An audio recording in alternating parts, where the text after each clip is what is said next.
प्रकाश जावड़ेकर जी, आपकी पार्टी के बहुत सारे लोग सामने आए, उन्होंने बार बार ये बात कही कि ये कहीं ना कहीं आर्थिक अस्थिरता फैलाने की कोशिश है और ये साजिश के तौर पर हिंडनबर्ग का जो पूरा जो एलिगेशन सागा 2.0 है उसको देखा जा रहा है। आपका इस पे क्या मत है?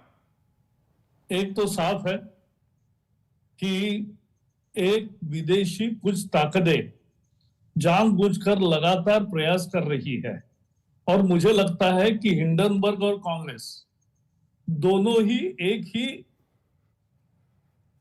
एक ही विचार से काम कर रहे हैं कि आरोप करो, भाग जाओ, झूठ निकला दूसरा आरोप करो, वो झूठ निकला तीसरा आरोप करो, एक अस्थिरता पैदा करना है, यही उनकी मंशा है।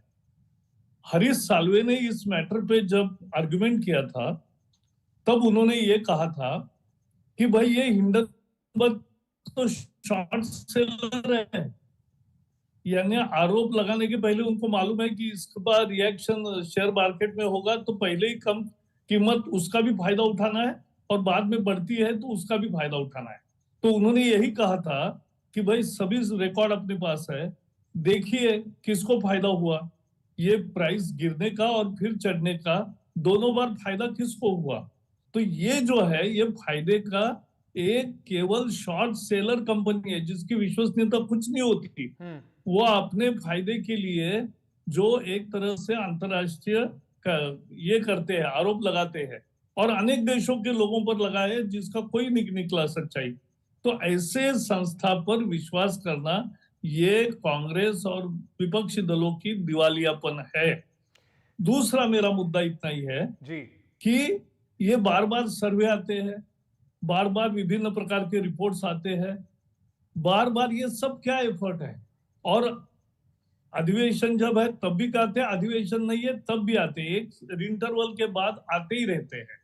तो ये एक लगातार प्रयास है कि भारत की प्रतिमा धूमिल हो, भारत की तरक्की कमजोर हो, उसको ब्रेक लगे, इसके लिए ये सारे प्रयास हो रहे हैं। जी। और कांग्रेस के नेता क्या कर रहे हैं? हम्म। बांग्लादेश जैसी स्थिति होगी, अरे यानी अपने देश के लिए क्या कह रहे हैं हम ये भी समझ नहीं रहे या समझ कर भी जानबूझकर कह रहे हैं। चीन जैसी भाषा बोलते हैं, इनके भाषणों के पाकिस्तान में बड़ी अप्रिसिएशन होती है। तो ये है, ये हिंडनबर्ग और कांग्रेस दोनों के सुर मिले हैं, ये मेरा एक मुद्दा है। सर लेकिन और लेकिन दूसरा एक सवाल फिर ऑपोजिशन ये उठाएगी कि अगर आप लोग इस तरह के आरोप लगा रहे हैं तो सरकार के पास तो एजेंसीज हैं, आप क्यों नहीं जांच कराते कि अगर इनकी ऑपोजिशन अगर इनके साथ मिलकर कुछ इस तरह की साजिश रच रही है?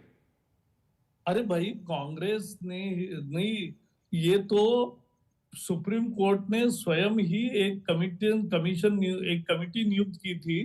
उन्होंने पूरा सेबी का रिकॉर्ड देखा, उन्होंने सारे अडानी वालों का ये मांगा, सब जांच हुई और सुप्रीम कोर्ट ने ये कहा कि भाई इनके जांच पर हम प्रसन्न है क्योंकि उन्होंने पूरी तरह से सच्चाई से जांच की है और इसलिए इस पर और कुछ करने की जरूरत नहीं है।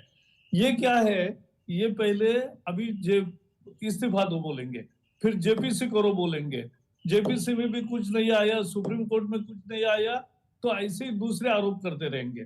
तो ये क्या है, ये राजनीति है और ये राजनीति इसलिए है कि जनता का उनको समर्थन नहीं मिला, तीसरी बार मोदी प्रधानमंत्री बन गए तो उसका भी एक टीज है मन में और इसी का ये समय जोड़कर आया है, ये हमें कभी भूलना नहीं चाहिए।